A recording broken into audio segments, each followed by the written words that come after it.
আসসালামু আলাইকুম। ঈদ মোবারক জানাই সকলকে। ত্যাগের মহান শিক্ষা নিয়ে আমাদের মাঝে আবারও চলে আসলো ঈদ উল আজহা 2021। বর্তমানের এই সময়টাতে আমরা ঈদের আনন্দটাকে সকলের সাথে ভাগাভাগি করে নেওয়ার জন্য নানা ধরনের পোস্টার ডিজাইন, উইশ কার্ড বা গ্রিটিং কার্ড তৈরি করে থাকি। আজকের ভিডিওটিতে আমি আপনাদেরকে দেখাবো কিভাবে আপনি খুব সহজেই আপনার হাতে থাকা মোবাইল ফোনটি দিয়ে একটি পোস্টার ডিজাইন করতে পারবেন।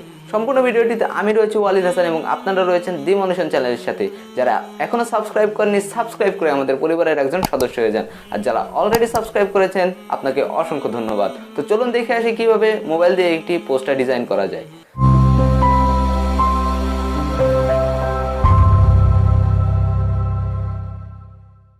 Welcome back friends. আজকে আমরা মাত্র 3টি পদ্ধতিতে একটি পোস্টার ডিজাইন করা শিখব। প্রথম পদ্ধতি, আপনাদেরকে চলে যেতে হবে আমার ভিডিওর ডেসক্রিপশন বক্সে। সেইখান থেকে একটি পিএলপি ফাইল ডাউনলোড করে নিতে হবে। পিএলপি ফাইলটি জিপ আকারে থাকবে। এটাকে আনজিপ করার জন্য আপনাকে অবশ্যই একটি পাসওয়ার্ডের প্রয়োজন হবে। সম্পূর্ণ ভিডিওটি দেখলে আপনি ভিডিওর যে কোনো জায়গায় পাসওয়ার্ডটি পেয়ে যাবেন, তাই সম্পূর্ণ ভিডিও দেখার অনুরোধ রইল। স্টেপ নাম্বার 2, আপনাদেরকে একটি অ্যাপস ইনস্টল করতে হবে যেটার নাম হলো পিক্সেলল্যাব অ্যাপস। এটি আপনারা গুগল প্লে স্টোর থেকে পেয়ে যাবেন। আর যাদের ফোনে ডাউনলোড করা আছে তাদের জন্য একটু সুবিধাই হলো। 3 নাম্বার, আপনাকে একটি ব্যাকগ্রাউন্ড রিমুভ করা ছবির প্রয়োজন হবে। তো একটি সুন্দর ছবি তুলে ফেলুন এবং সেটি ব্যাকগ্রাউন্ড রিমুভ করে পোস্টার ইউজ করার জন্য তৈরি করে ফেলুন। এইবার আমরা আমাদের পোস্টারটি তৈরি করব, কিন্তু তার আগে যারা জিপ ফাইলকে আনজিপ করতে পারেন না এবং যারা ছবির ব্যাকগ্রাউন্ড রিমুভ করতে পারেন না তারা ভিডিওর শেষ পর্যন্ত থাকুন, কেননা আপনাদের জন্য রয়েছে একটি বোনাস টিপস। তো চলুন দেখে আসি কিভাবে একটি ঈদ উল আজহার পোস্টার তৈরি করতে হয়। পিক্সেলল্যাব অ্যাপসটিতে আসার পর আপনাদেরকে এখান থেকে 3 ডট অপশনে ক্লিক করতে হবে। তারপর নিচের দিকে ওপেন পিএলপি ফাইলের উপর ক্লিক করতে হবে। তারপর এখানে ডট পিএলপির উপর ক্লিক করতে হবে। তারপর আপনি যে পিএলপি ফাইলটি ডাউনলোড করে আনজিপ করেছেন সেটা এখানে ইনপুট করতে হবে। তো তার জন্য এখানে তীর চিহ্নের উপর ক্লিক করবেন। তারপর এইখান থেকে আপনি ফাইলে ডাউনলোড করেছেন সেইখান থেকে এইটা ইনপুট করে দেবেন। তো আমি এখন এখান থেকে ইনপুট করে দিচ্ছি। তারপর ওপেন অ্যান্ড অ্যাডের উপর ক্লিক করতে হবে। এবার দেখুন আমাদের পোস্টারটি এখানে অ্যাড হয়ে যাবে। তো ব্যাক করলে আমরা দেখতে পারবো আমাদের পোস্টারটি এখানে অ্যাড হয়ে গেছে। তো এই ছবিটি রিমুভ করার জন্য বা চেঞ্জ করার জন্য আপনি এখান থেকে লেয়ার অপশনে ক্লিক করুন। তারপর নিচের দিকে চলে আসুন, সেইখান থেকে এইটাকে আনলক করে দিন এবং এর উপর সিলেক্ট করুন। তারপর চলে আসুন এইখান থেকে 3 নাম্বার অপশনটিতে। তারপর এখানে রিসিলেক্ট অপশনে চাপ দিন এবং আপনি যে ছবিটির ব্যাকগ্রাউন্ড রিমুভ করেছেন সেটাও এখানে ইনপুট করে দিন।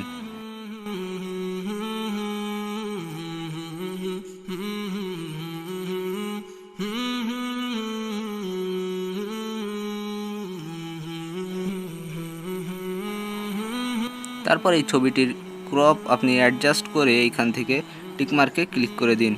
এবার এই লেয়ার অপশনে আবার ক্লিক করুন। তারপর ছবিটিকে ধরে আস্তে করে আপনি এখানে অ্যাডজাস্ট করে দিন। আপনি চাইলে আপনার যে কোনো ছবি এখানে ইউজ করতে পারেন। এরপর আপনি চলে আসুন আপনার নামের উপরে, এখানে ক্লিক করুন। তারপর এখান থেকে এই অপশানে এসে এডিট অপশানের উপর ক্লিক করে আপনি আপনার নামটি চেঞ্জ করে ফেলতে পারবেন। তারপর ওকে অপশানে ক্লিক করে এখানে অ্যাডজাস্ট করে নেবেন। আপনি চাইলে নামটির কালারও চেঞ্জ করতে পারেন। তো এইভাবে আপনি যে কোনো পছন্দ মতো কালার দিয়ে আপনি সব কিছু অ্যাডজাস্ট করে নিতে পারেন। তো আপনার যদি পিছনের ব্যাকগ্রাউন্ডটি পছন্দ না হয় তো আপনি আপনার পছন্দ মতো কালার এখানে দিতে পারেন। তো এর জন্য আপনি চলে আসবেন 4 নম্বর অপশনে, সেইখান থেকে কালার অপশনের উপর ক্লিক করবেন। সেইখান থেকে কালার অথবা গ্রেডিয়েন্ট যে কোনো একটির উপরে যে আপনি এখান থেকে আপনি পোস্টারটির কালার চেঞ্জ করে নিতে পারেন। তো দেখুন এইখান থেকে খুব সুন্দর সুন্দর কালার এখানে দেওয়া যাচ্ছে। তো আপনি চাইলে আপনার পছন্দ মতো যে কোনো কালার এখানে দিতে পারেন। তাছাড়া আপনি এখানে প্লাস আইকনে ক্লিক করে আপনার পছন্দ মতো কালার এখানে ইনপুট করে দিতে পারবেন। তো ধরুন এইখান থেকে আমি সবুজটা দিই। ওকে ওকে তো দেখুন কি সুন্দর একটি কালার চলে এসেছে। তারপর এখানটি টিক মার্কে ক্লিক করে দিন। এইবার এই পোস্টারটি সেভ করার জন্য আপনি চলে আসুন উপরের দিকে সেভ আইকনে। তারপর সেভ অ্যাজ ইমেজের উপর ক্লিক করুন। তারপর এইখান থেকে সেভ টু গ্যালারি। এইভাবে খুব সহজেই আপনি একটি পোস্টার ডিজাইন করা শিখে ফেললেন। তো এই পোস্টারটি ছড়িয়ে দিন আপনার বন্ধু বান্ধবদের মাঝে, আত্মীয় স্বজনদের মাঝে এবং ঈদের আনন্দটাকে ভাগাভাগি করে নিন। এইবার কথা হলো, যারা জিপ ফাইলকে আনজিপ করতে পারেন না তারা চলে যান ভিডিওর ডেসক্রিপশন বক্সে, সেইখান থেকে ভিডিওটি দেখে আসুন। How to unzip a zip file, ভিডিওটি দেখে আপনারা একটি লাইক দিতে ভুলবেন না।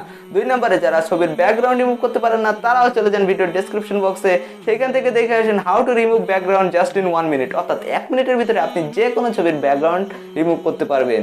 এই ছিল আমাদের আজকের ভিডিও। ভিডিওটি ভালো লাগলে অবশ্যই একটি লাইক দিয়ে দেবেন, কমেন্টের মাধ্যমে জানাবেন ভিডিওটি কেমন ছিল। আর যারা এখনো সাবস্ক্রাইব করেননি দ্রুত সাবস্ক্রাইব করে দিন। তো ঈদের শুভেচ্ছা জানিয়ে শেষ করছি আজকের ভিডিওটি। সবার কুরবানি ভালো কাটুক। আসসালামু আলাইকুম।